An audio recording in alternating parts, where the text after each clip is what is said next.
माधव कोपर्डीची घटना घडली आहे. कोपर्डीमध्ये बलात्कार झाला, आम्ही पेटून उठलो. दिल्लीमध्ये बलात्कार झाला, मेणबत्त्या बाहेर निघाल्या. महाराष्ट्रामध्ये बलात्कार झाला, आमचे मोर्चे निघाले. आमची लोक म्हणायला लागली शर्यतचा कायदा लागू करा. कोणी म्हटलं राज्यघटनेमध्ये बदल करा. मी म्हणतो काहीच करू नका, एकदा शिवचरित्र वाचा म्हणजे समजतं काय होतं. बलात्कार आजही झाले, तेव्हाही झाला होता. कुठं? रांझामध्ये. रांझाच्या एका हरामखोरानं एका गरीब शेतकऱ्याची पोरगी उचलली, पळवली, पाठवली, पोरीने जीव दिला आणि वार्ता महाराजांपर्यंत पोहोचली आणि महाराज घडले येसाची तर रांझाच्या पाटलाला बिलघोड सामने हाजीर करा. आणि बेडीत जखडल्या अवस्थेमध्ये पाटील उभा केला गेला समोर, रांझाचा गुन्हेगार समोर उभा केला गेला आहे.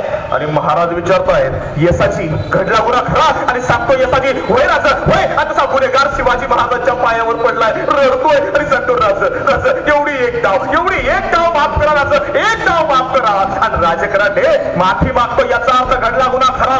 येसाची उजवा हात तोडा याचा कलम करा, डावा पाय कारवावर बसून रांझाला पाठवा. पण त्याच्या आधी 4 दिवस त्याला पुण्यामध्ये अशा जागेवर बसवा की रस्त्यावरून चालणाऱ्या प्रत्येकाला त्याच्या तोंडावर थुंकता आलं पाहिजे.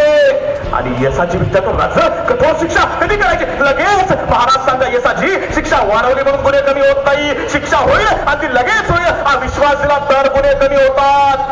आमचं नेमकं ते चुकलं. कोपर्डीचा बलात्कार झाला, 85 दिवसानंतर चार्जशीट, मग युक्तिवाद, मग प्रतिवाद, मग जबान्या, मग न्याय, मग हा वाद तो वाद, वर्षानुवर्ष निकाल लागत नाही. आमच्या न्यायाची अवस्था ही आहे. चुकतंय ना इथे.